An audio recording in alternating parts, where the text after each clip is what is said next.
Hello, my name is Aaron Tyler, and this is the Assemblies of God History, Missions, and Governance final presentation. Outline of what I'm going to be talking about is how the AG was founded, emphasis on missions, the structure of an AG church, and then a few concluding thoughts. So to begin with, starting, of course, with how the AG was founded.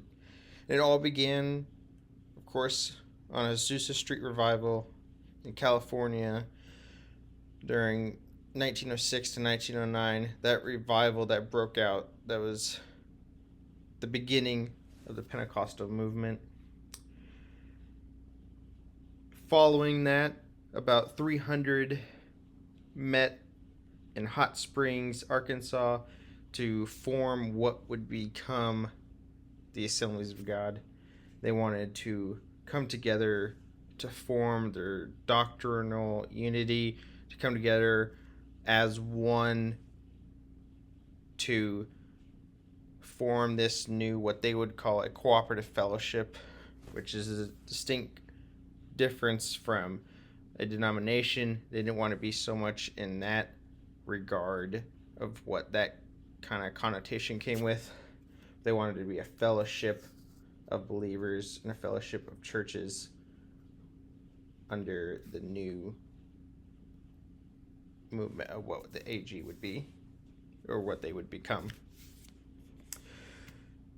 So now that the AG has been formed, the second General Council meeting, they wanted to focus on missions. And over the years, decades to follow, the AG has what I would say a very unique mission setup. I think it's a very good setup because every,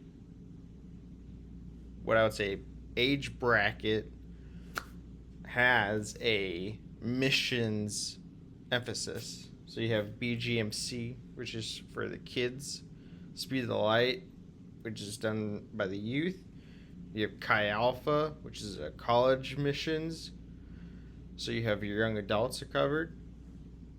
You have Light for the Lost, which is done by the men's ministry. You have Touch the World Fund, which is the women's ministry. So each ministry of the AG has their own missions emphasis and what they're trying to do on a global scale. So I always have thought that was a very unique way of doing it, and just shows how they wanted to have their focus on missions be from the very beginning, kids all the way up to adults. So apart from missions, there's also how the AG was going to be structured in terms of governance. You have districts and general council, now obviously called networks since that change came about.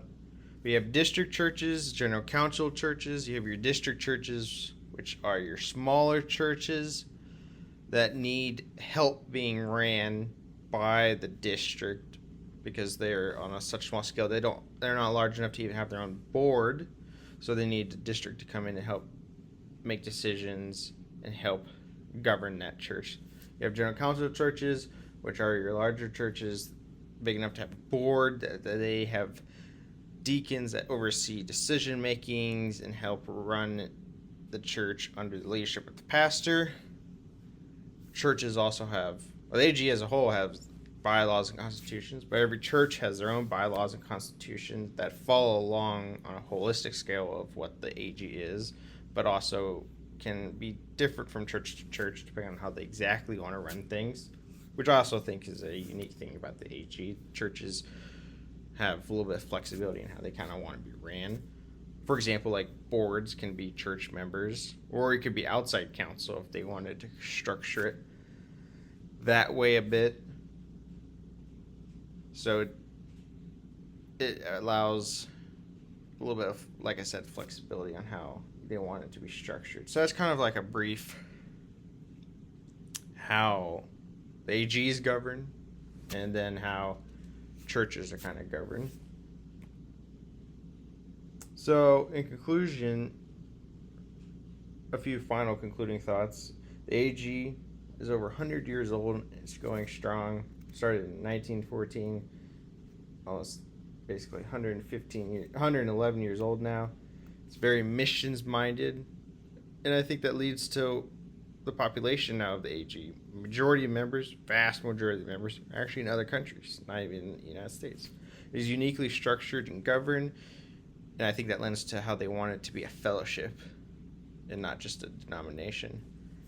And so that's just a brief overview of history, missions, and governance of the Assemblies of God.